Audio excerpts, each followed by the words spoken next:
Welcome to the deep dive. So today we're going to get into something that's all over the anti-aging space. These oral drops, right? The Yeah. ones claiming to have actual stem cells. Exactly. We're zeroing in on one product from our sources, the Lotmay Stem Cell Drops. And our mission here is pretty clear.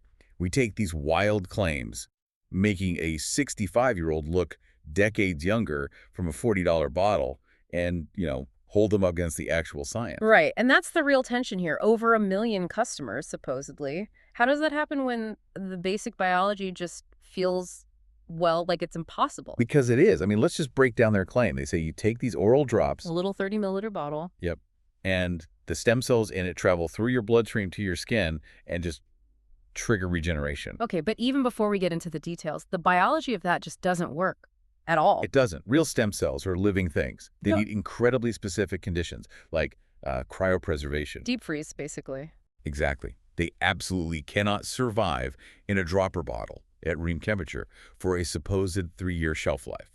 It's a biological non-starter. And that's why the FDA has been so vocal about this kind of thing. So vocal. They've issued repeated warnings. Hmm. You have to remember the only approved stem cell products in the U.S. right now are for very specific blood disorders using cord blood. Nothing like an anti-aging oral drop. We are a long, long way from that. And the red flags, they just keep coming, don't they? We saw the marketing mentions an endorsement from a Dr. Everett Langston. Uh-huh. The expert approval. So we looked him up. We searched the California medical databases. Hmm. Nothing. Zero. It seems like he doesn't actually exist as a licensed physician there. Which is a classic tactic. Yeah. And it makes you question their other credentials, like the FDA and GMP standards claim. Right. What does that even mean? Well, the FDA does not certify supplements, period.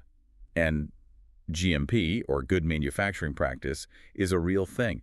But without any verifiable proof, it's just a logo they slapped on the website. They're also really vague about the actual ingredients. They just say herbal extracts and peptides. Now, to be fair, there is some real science there. On peptides, you mean? Yeah, on oral collagen peptides. Studies do show they can improve skin hydration after about 8 weeks. But that's a protein fragment. That is completely different from a living stem cell. Completely. They're borrowing the credibility of one thing to sell a fantasy about another. And this isn't just one company, is it? Regulators have been dealing with this for a while. Oh, yeah. State attorneys general have sued similar companies. The FTC shut down clinics making claims like this. And in some of those cases, people were seriously harmed. Infections, even blindness. So the risk here isn't just about wasting $40. Not at all. That's the real danger. It's that vulnerable people, the people targeted by these ads, might delay getting real medical help. Because they're putting their hope in a miracle drop that just fundamentally can't work. Exactly. If you want proven results, dermatologists will tell you the same things they've said for decades. Sunscreen and topical retinoids. Things backed by actual research. Decades of it. And if you just want a good collagen supplement, you can buy one from a transparent brand with third-party testing for a fraction of the cost. So when you put it all together, the Lotmay drops are a perfect example of what regulators are always warning us about. It's the classic pattern. Huge claims, fake credentials, vague ingredients, all preying on hope. A tough reality check. And that actually brings up a final thought for you, for everyone listening. The review channel that exposed all this, they admit they use affiliate links to fund their work. Right? Even on the products they're calling scams.